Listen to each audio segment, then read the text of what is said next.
Hey guys, Alex here. This is another reaction video that I'm going to be doing. Today we're going to be watching a TED Talk by Lisi. Sorry if I butchered that name. But we're going to talk about and we're going to react to what his experience is like with autism. So it should be a very interesting video. And yeah, my prediction, and this is a blind reaction. My prediction is that there's going to be a lot of things that happen to me as well, but are some things that are going to be different because each experience is individual. So with that being said, let's get into it.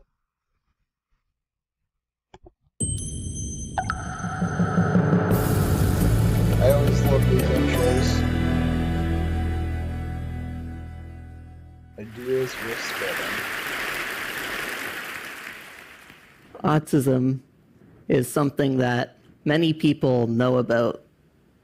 For example, some people think that autistic people are fair-skinned males that speak in monotone and constantly go on and on about the same topic.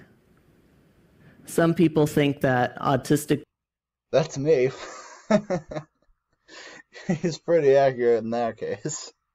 People do not know right from wrong, avoid attention, and usually say the wrong thing at the wrong time.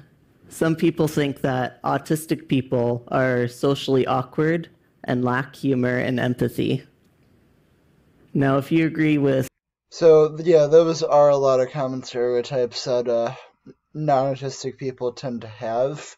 A lot of them are true for a lot of people. That's what makes them stereotypes. But it is interesting to, especially the white men part, because autism affects every gender and every ethnicity. So let's keep going. What I just said, I'm sorry to tell you, but you do not have the right impression of autism. True. How do I know? Because I have autism. I do have my own obsessions with things like electronics and public transit, but that does not define me. Each of us are... Amen to that. Like, so many people think that, like, stereotypes define you. It doesn't. Like, you're your own man, you know? I like what he said there. Different and unique in our own way. However, there is not a lot of information out there on what an autistic life actually looks like, so people often resort to stereotypes. And we see these often in the media. Some of the more common stereotypes in the media include being socially awkward, lacking empathy, and even being a super genius. I'm certainly not that. And the lack of knowledge on autism doesn't stop there either. Did you know some people are trying to find a cure for autism? That's because they see it as a negative thing. Yeah, that's been a very real issue during these past few years. People are looking to, like, fix this. And even though I do see some negatives with it, there's no way I would want this to be fixed. Because I treat it like my superpower. As a disease. Many people are challenging the idea, and to us, we think autism is not a disease. It's just another way of thinking and looking at the world. That's facts. Like, I was having a meeting with my teacher the other day, and I was like, I think it's so important that I have a different aspect of, like, a different point of view on the world than everyone else. And he agreed with me. We need more teachers like that. Our brains function differently from most people's brains. Think of it like comparing an Xbox and a PlayStation. They're both highly capable consoles with different programming. I like that comparison. But if you put your Xbox game in a PlayStation, it won't work because the PlayStation communicates differently.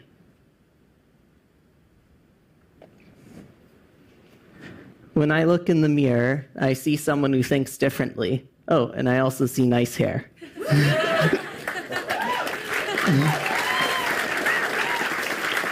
does have nice hair. He's got that Trevor Lawrence. But the question is, am I really diseased if I just think differently? The main problem with living autistic in today's society is that the world just isn't built for us. There's so many ways that we can get overwhelmed. For example, the thing that makes me overwhelmed all the time is loud noises, Right. which means I never crank. Yeah, that's a common thing for a lot of people.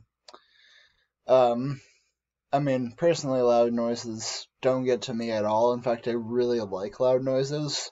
Like I love going to football games and all that. But that is one of the most common things that autistic people have to deal with. Crank up my music really loud, and I usually am not a fan of large parties.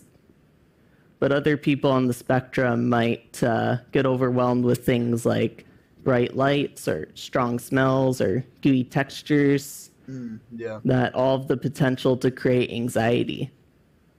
Think about all of the social gatherings you've been to in the past. Was there loud music playing? Were there really bright lights? Were there lots of different food smells going on at the same time? Were there lots of conversations happening all at once? Yeah, so that's what throws me off right there. It's the different conversations all at once. Like the different vibrations of each voice, like when they like coincide and jumble up and all that, that's what freaks me out. Those things may not have bothered you guys, but for someone with autism, they can be quite overwhelming. Amen to that. So in those situations, we do something called stimming, which is like a repetitive motion or a noise or some other random fidgeting that may or may not seem normal. Some people will flap their arms or make a noise or spin. Yeah, it's basically our way of zoning out. Right. It can often feel necessary. We want to be focused on like whatever we're doing, and we get focused on that instead of like focusing on whatever's going on. For us to stim, however, it's often frowned upon, and we're forced to hide it. When we're forced to hide our autistic traits like this, it's called masking. Yeah, masking is. Some people mask better than others. I mask so well sometimes that people don't even know I'm autistic until I give them the big reveal. But at the end of the day, it gets really stressful, and even something like doing my homework at night becomes very tiring. Yeah. Some people think that because of our ability to mask, that this is the cure to autism. However, all it really does is makes us ashamed. I haven't heard that before. That I don't think anyone has said that. I want to know who. Of showing our true selves.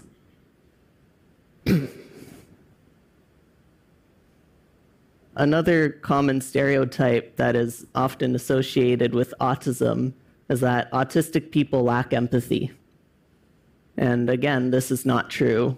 Yeah, it's not. I actually have lots of empathy.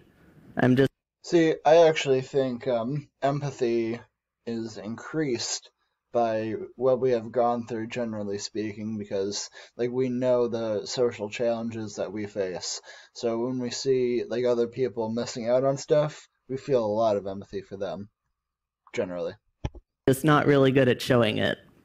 That's it right there. Whenever a friend is trying to tell me some of the struggles that they're going through, I often don't know how to express my reply. And that is why I don't show as much empathy as my non-autistic friends do. Yeah, that's been a problem with me as well. Like people like explain something that's going bad in their life, and I'm just kind of like, I don't really know what to say because of that communication disorder. And I say that like, hey, I'm in full support of you, but I don't really know what advice to give you. Like I say that straight up. Could be considered rude, but that's just me, I guess. Emotional expression, however much or however little, is difficult for me. And that is because I am bursting inside with every single emotion one feels at all times. Though, of course, I cannot It's bottled express up. it that way. Yeah. Otherwise, let's say happiness, for example, would come out as a huge burst of gleeful wheezing, hand flapping, and loud vocal woohoos. Whereas you may just smile. Right.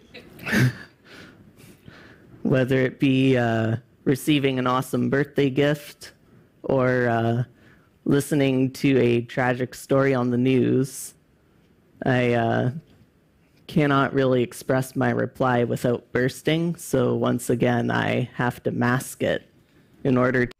Yeah, that's that's actually something people are able to work on.